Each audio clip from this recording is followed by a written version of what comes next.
שלום נורית וירון לכם ולמאזינים. הרבה דברים על סדר היום. בוא נתחיל דווקא במה שאומר לילה נשיא ארצות הברית. הוא אומר לכבוש את עזה תהיה טעות. צריך למחוק את החמאס, זה נכון, אבל לא לכבוש את עזה. מה אתה עונה לו?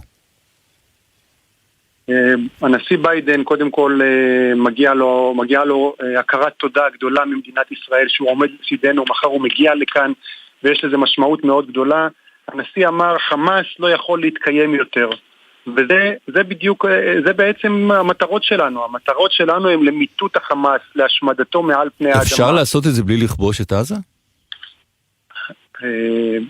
מה זאת אומרת? צריך להשמיד את החמאס, זאת המטרה. האם, מה האפקטים הנלווים של השמדת החמאס? בוא נשאיר את זה למערכת הביטחון, שתגיד מה הדרך הטובה ביותר לעשות את זה. אבל אתה שר בממשלה, מה דעתך? אז אני אומר לך שהמטרה שלנו היא להשמיד את החמאס. החמאס לא יכול להתקיים יותר. לא יהיה יותר איום מהדרום על תושבי ישראל. המערכה שלנו לא תסתיים שם לפני כן.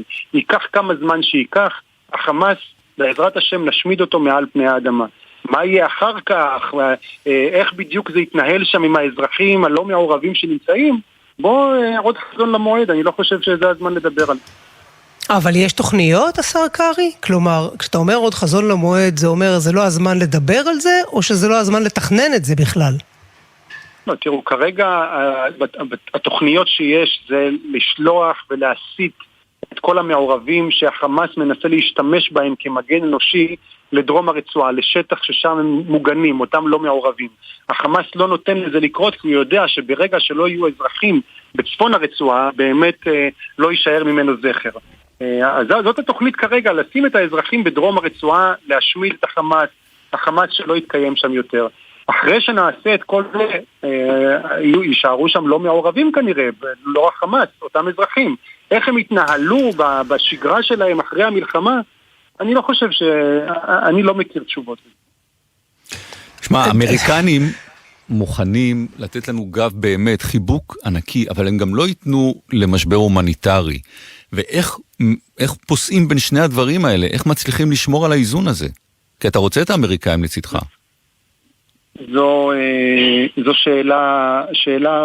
שאלה טובה. מה שחשוב זה שוב שאנחנו פועלים כדי שלא יהיה יותר איום מהדרום, להשמיד ולמוטט את החמאס. ברור לנו שחודשים ארוכים של מלחמה לא נוכל להרעיב למוות לא מעורבים שנמצאים בדרום הרצועה. ולכן הדברים האלה נמצאים בקבינט, בודקים מה לעשות כדי שמצד אחד לא מעורבים לא ייפגעו, ומצד שני המצור יימשך על החמאס ועל צפון הרצועה. אני סומך על ראש הממשלה ועל מי שיושב בקבינט ועל כל גורמי הביטחון שימצאו את הפתרון, שיעשו את זה בדרך הטובה ביותר. אני לא יודע אם יש פתרון מעבדה או פתרון אלגנטי לעניין הזה, אבל אני בטוח שימצא. אבל ממשלת ישראל צריכה להיות לה הידיעה של מה היא רוצה אחרי מיטוט החמאס, לא? אחרי מיטוט החמאס ואחרי שנשמיד את האיום שיש מהדרום על תושבי ישראל, על מדינת ישראל, אני חושב שזה הניצחון הגדול שאנחנו מצפים אליו. שוב, איך תהיה ההתנהלות האזרחית בלי יכולות טרור, בלי נשק, בלי איום על מדינת ישראל? אני באמת לא חושב שזאת השאלה שאנחנו צריכים לשאול בעת הזו. אני בטוח שנגיע גם אליה. תראה, חלק מהעניין זה שלא חשבו... המטרה שלנו היא להחזיר את החטופים משבי החמאס הביתה, להגן על מדינת ישראל. מאות אלפי הלוחמים שלנו נמצאים בחזית, גיבורים, אמיצים, מוכנים לסכן את חייהם, להילחם בשבילנו, למען המדינה שלנו, ואנחנו צריכים לעודד אותם, לתת להם את כל מה שנדרש, לזווד אותם, לאמן אותם. אף אחד שם לא ייכנס לתוך השטח לפני שתהיה תוכנית מלחמה סדורה. עובדים על זה, אתם רואים שזה לוקח זמן קצת יותר ממה שאולי ציפינו, מה שאנשים אומרים, נו מה קורה, למה עוד לא? אז כי עושים את הכל בשום שכל, ראש הממשלה והקבינט מנהלים את המערכה הזו, ובעזרת השם ננצח בה. טעיתם, השר קרי, בתפיסה שצריך לחזק את חמאס ולהחליש את הרשות הפלסטינית? אני אגיד לך, נורית, אני לא יודע מה זה אומר לחזק את החמאס. בואי, המתקפה, הטבח הנורא שהתבצע בעוטף עזה, והייתי שם ושמעתי את הקולות ואת היריות ואת האסון הנורא, זה לא שנכנסו אלינו חמאס עם עוצמה ועם טנקים ועם מטוסים ועם נגמשים, נכנסו שם עם טוסטוסים ועם עגלה עם חמור. זו לא עוצמה שהעצימו את החמאס והוא השתמש בעוצמה הזו כדי לבצע את הטבח הנורא הזה. זו עוצמה מספיק כדי לגרום לך לעבור את כל מה שאתה עובר עכשיו. החמאס השתמש בגורם הפתעה שאנחנו לא הזמן לתחקר אותו, למה הוא קרה ולמה כל זה אירע, אבל לא מתוך עוצמה. החמאס לא ביצע את ההתקפה הזו מתוך עוצמה, ממש לא. זקן עם קביים שנכנס לתוך השטח וטוסטוסים ועגלה עם חמור, זו אינה עוצמה. ראש הממשלה השמיד פעם אחר פעם את הנהגת החמאס והג'יהאד האסלאמי ונתן להם מכות מאוד קשות, בנה את הגדר, חיסל את מנהרות הטרור, ועכשיו אנחנו מתמודדים מול אירוע. אבל גם הגדר וגם המדיניות נגד החמאס, הכל קרס. אמרתי, החמאס השתמש כאן בגורם הפתעה שאני לא יכול לתת לכם תשובה. אני הייתי שם באותו בוקר ושמענו וראינו תמונות שעות לתוך האירוע, ובאמת קשה נורא להבין מה קרה שם. אני לא זה שמתחקר, בסוף יתחקרו עד הפרט האחרון, חקירת עומק, הכל יתגלה. זה לא הזמן עכשיו הזמן לחזק את העם שלנו, לחזק את הלוחמים שלנו ולהשיב מלחמה שערה עד להשמדת החמאס. אבל גם נורית הזכירה את זה קודם, אם נפלנו בקונספציה הזו, אולי אנחנו גם נופלים בקונספציה הזאת. מה, תסביר את השאלה. הקונספציה הזאת שעכשיו אנחנו אולי נמוטט את החמאס, אבל אחר כך לא בונים את מה שיבוא אחר כך. אתה אומר, זה אחר כך נדאג לזה. אז אני אומר לך, אתה שואל אותי שאנחנו יכולים להתווכח תיאורטית. אני יודע שמטרות המלחמה עכשיו זה להשמיד את החמאס. אני בטוח שתוך כדי תנועה עוד לא התחלנו, יש לנו חודשים ארוכים של מלחמה. הזמן עכשיו, בנקודת הזמן הזו אנחנו נערכים לכניסה קרקעית, להשמדת החמאס. יהיה מספיק זמן תוך כדי תנועה גם להיערך ולחשוב, יכול להיות שכבר חושבים ומתכננים את זה. אני לא שותף, אני שותף לקבינט החברתי-כלכלי שמתכנן את שגרת החירום הזו בתוך מדינת ישראל.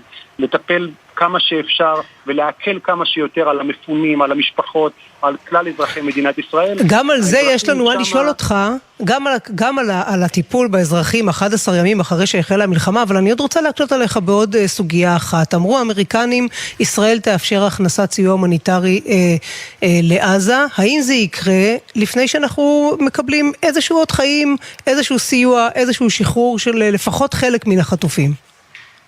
אז כרגע לא אישרנו שום סיוע הומניטרי, וכמו שאמרתי, אנחנו נלחמים מול אויב שהומניזציה זה לא מילה שהוא מכיר, אויב דאעשי, אויב שביצע כאן זוועות של הנאצים, דברים שאי אפשר לתאר ואף אחד לא יכול להעלות על הדעת, ואנחנו גם במלחמה של חודשים ארוכים ולא יכולים, ואנחנו רוצים שאותם לא מעורבים שילכו לדרום הרצועה יוכלו לשהות שם ונוכל לבצע ולנהל את המלחמה הזו מול החמאס בצפון הרצועה, במקומות שמאיימים על מדינת ישראל. השר קרי, תזכיר לנו איפה אתה גר? במושב זמרת בעוטף עזה. עוטף עזה. האם אתה בפגישות אישיות מול אנשים שיושבים לך, ואני בטוח שיש לך פגישות אישיות עם השכנים שלך, עם האנשים שם, מסתכל להם בעיניים ואומר להם סליחה? אני חושב שאני לא מבין כל כך את השאלה הזו, כי קודם כל בוודאי שאני יושב ואנחנו מדברים ואני משתתף בלוויות ובניחומים, אבל לומר, אתה יודע, אני שומע את השאלה הזאת, תתנצלו, תקחו אחריות, תבקשו סליחה, על מה? מה, בשביל שמישהו באולפן... על מה? אני אגיד לך על מה. השרים אמרו שלא עמדנו בחוזה. המדינה לא עמדה בחוזה, על זה. אבל מה הטעם לומר אמירות כאלו עכשיו בזמן המלחמה? ברור שיש כאן אחריות... כדי לחבק את האנשים. יש חיבוק בסליחה. זה לא מחבק. כי ברור שיהיה כאן תחקיר עד הפרט האחרון. מי שאחראי יימצא כאחראי. יהיו כאן מסקנות ומסקנות... מי אחראי? מי אחראי, השר שלמה קרי? אני לא ביצעתי את התחקיר, ואני לא יכול לומר לך מי אחראי, אבל יהיו תחקירים, ותהיה כאן גם אחריות כוללת וגם אחריות אישית. הכל יבוצע, זה לא הזמן. את יודעת, הזמן הוא להיות מאוחדים, לחזק את העם שלנו, לדבר טוב, להעלות את המורל, לעשות את כל מה שאפשר, ואנחנו רואים את העם הזה, איך הוא מתאחד, איך הלב השבור הזה יתאחד, ויוזמות אזרחיות מקצה לקצה. כולם מאוחדים, האויב שטבח בנו גם לא הבדיל בין דם לדם, מבחינתו כולנו עם אחד, ולא עניין אותו מאיזה צד של המפה הפוליטית אנחנו. אין ספק שהיוזמות האזרחיות הן מדהימות, ואתה הזכרת שאתה מתעסק בקבינט האזרחי-כלכלי, אז אתה רוצה להסביר לנו למה תושבים באשקלון, שאני יושבת פה כל היום, ואפילו ראינו מישהי מהם שרוצה להתפנות ואין לה לאן ואין להם איך, והיא רק מייצגת אחת מתוך עשרות אלפים, מאופקים ומאשקלון ומהרבה מאוד מקומות, גם יישובים בצפון שרוצים להתפנות, שממליצים להם להתפנות, ואין להם לאן. הם צריכים לבד למצוא מלון, כי המדינה נעלמה. אני לא מסכים איתך.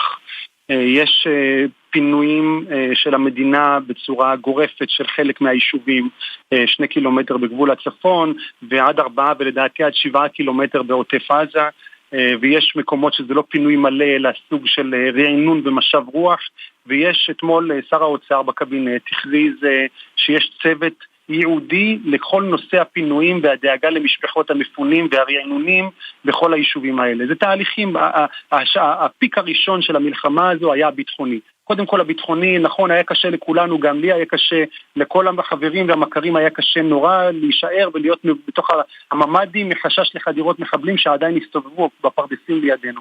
עכשיו הגענו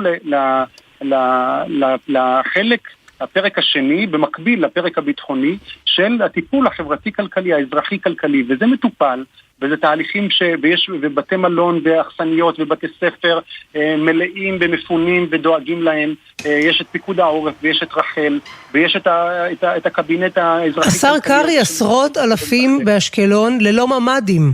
מבקשים להתפנות ואין להם לאן, אין להם איך, מי שאין לו... שמעת את ראש העיר אתמול? שמעת את ראש העיר אתמול? את תומר גלאם?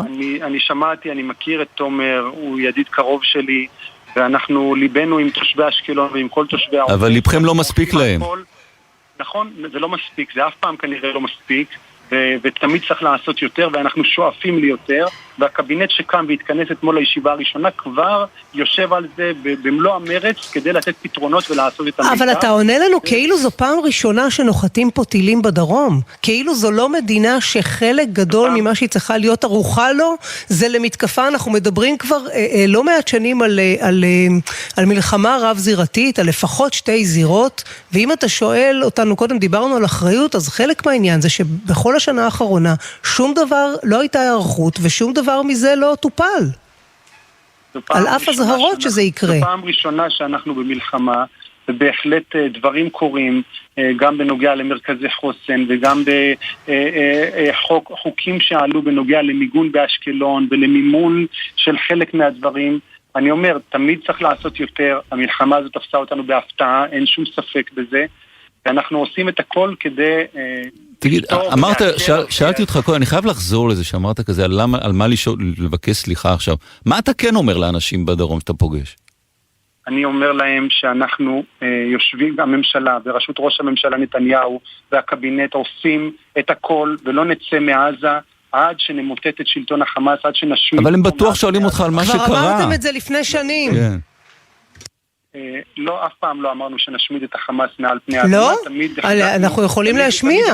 לא, מוטטנו את יכולות החמאס, חיסלנו את ההנהגה שלו, אף פעם לא אמרנו לא נשאר מחבל חמאס אחד בתוך עזה, תמיד החזיקו את המערכה. אני לא גנרל גדול, אני לא יכול להגיד לך מה טוב ומה לא טוב, אבל ככה החזיקו את המערכה באופן הכי רגוע שאפשר, כדי לא לפתוח מלחמה, כדי לא להגיע למלחמה רב זירתית, כי אויבינו רבים ומקיפים אותנו מכל הרוחות. ואני אומר להם, והם יודעים היטב, והם רואים שאנחנו נאבקים כדי להיטיב ולתת את המקסימום שאפשר, ויודעים שעכשיו גויס הצבא הכי גדול שהיה כאן אי פעם במדינת ישראל. מה עם בעניין אל-ג'זירה? איפה אנחנו עומדים בעניין של סגירת אל-ג'זירה בארץ? אתמול זה הגיע לקבינט, תקנות לשעת חירום שכתבתי כדי לסגור אותם כבר. היועצת המשפטית... למה מצאת לנכון? מדוע צריך לסגור אותם בעיניך? מדוע? יש, קודם כל, אם תצפי חצי שעה בשידורים שלהם, את תראי איך הם מסיתים נגד מדינת ישראל, נגד יהודים בעולם, איך שהם מתעדים את כוחותינו מתוך מדינת ישראל, מתוך שטחי כינוס שלהם, איך שהם משמשים שופר לתעמולה. אבל מצד שני אתה גם מעביר, דובר צה"ל טועה כשהוא מתראיין שם? דובר צה"ל לא מתראיין שם, דובר צה"ל משדרים את התדרוכים שלו. לדעתי הוא היה בראיון שם, הוא התראיין באל-ג'זירה וקרא לתושבי עזה לעזוב וכולי, הוא נתן ראיון. ולא רק דובר צה"ל, כלומר בכירים ישראלים מתראיינים שם. אני לא מכיר את העובדות בעניין הזה, אבל גם דובר צה"ל אמר שאל-ג'זירה משמש כערוץ הסתה כנגד מדינת ישראל, ומשמש כשופר תעמולה. אבל אתה יכול להשתמש בו גם כדי להעביר מסרים לעולם הערבי. חברים, יש העמדות של גורמי הביטחון. אבל לא כולם תומכים בזה, לא כל גורמי הביטחון. כולם תומכים, כל גורמי הביטחון תומכים בסגירה. שב"כ לא הסתייג? השב"כ לא הייתה לו התנגדות. אין התנגדות. הוא לא, אמרתי, בדיוק מה שבאתי לומר, יש מי שתומך באופן נחרץ, ויש מי שאין לו התנגדות לעשות את זה. ואתמול היועצת המשפטית לממשלה הודיעה שהיא מתנגדת בגלל שאין תשתית משפטית או ביטחונית מספיק טובה, ולכן הקבינט החליט להעביר את זה לדיון בממשלה, וזה יובא לממשלה בישיבתה הקרובה, כנראה ביום ראשון, כשיחד עם זה יובאו חוות דעת מעובות שמבוססות הרבה יותר של גורמי הביטחון. אנחנו עובדים על זה, אני חושב שבתקופת מלחמה ערוצים שמסיתים כנגד מדינת ישראל לא צריכים להיות כאן, וצריך לגרש אותם מכאן, ואנחנו בעזרת השם נעשה את זה, ייקח כמה שיקח. עוד שאלה אחת בנושא הזה של תקשורת זרה, אני שמה שנייה את אל-ג'זירה בצד, 3 או 4 תקריות רק אתמול, של או אזרחים מטעם עצמם, או כוחות ביטחון שניגשים ומפריעים או מאיימים או צועקים על צוותי שידור ממדינות ערביות. אתה רוצה להגיד משהו על הדבר הזה? זאת אומרת, בכל זאת זה גם פגיעה בחופש העיתונות, וגם אולי, אתה יודע, רואים את זה בעולם. תראי, אפשר להצטדק ולהתחנחן, אנחנו מדינת חוק, ודברים כאלה צריכים לעשות על ידי המדינה, ולכן אני פועל בעניין הזה, אבל אל-ג'זירה לצורך העניין, שמסיתה כנגד מדינת ישראל, שפוגעת בביטחון המדינה, שמסכנת את חיילי ולוחמי צה"ל, צריך לגרש אותם בחרפה ובבושת פנים מכאן, ואני לא אחראי ליוזמות של אזרחים או של חיילים שכנראה... אבל אתה יכול להגיד משהו, כי אתה שר התקשורת. לא, אני לא המשטרה. אם בוצעה כאן פעולה לא חוקית, יש את המשטרה בשביל זה. ואם אנשים באים ומוחים וצועקים כנגדם, זה בסדר, זו זכותם. לא מכיר פעולה... אז זכותם לאיים על עיתונאים שרק אם תשדרו משהו מסוים ולא משהו אחר? אני לא יודע מה זה לאיים, אני לא ראיתי, לא יודע על מה את מדברת. אני אומר לך, אם נעשתה פעולה בלתי חוקית, זה המקום של המשטרה, של מי שצריך לעשות את מה שנדרש. האנשים האלה שמסכנים ופוגעים בנו צריכים להיות מגורשים מכאן, וזה יקרה. השר שלמה קרעי, לסיום, אתה שר בממשלה, האזרחים שומעים אותך, אתה אומר להם, זה הולך להיות מלחמה של חודשים? כנראה שכן, זה לא תהיה מלחמה של ימים ולא של שבועות, עוד לא, רק התחלנו, עוד לא נכנסנו אפילו, זה ייקח זמן, יש לנו כאן אויב שהתחפר עמוק עמוק באדמה, אויב אכזר, אויב שרק עכשיו העולם מבין ומול מה מדינת ישראל מתמודדת, יש לנו לגיטימציה מהעולם, אנחנו רואים את זה, ונעשה את כל מה שנדרש כדי לחסל אותו מעל פני האדמה. השר שלמה קרעי, שר התקשורת הליכוד, תודה. תודה חברים.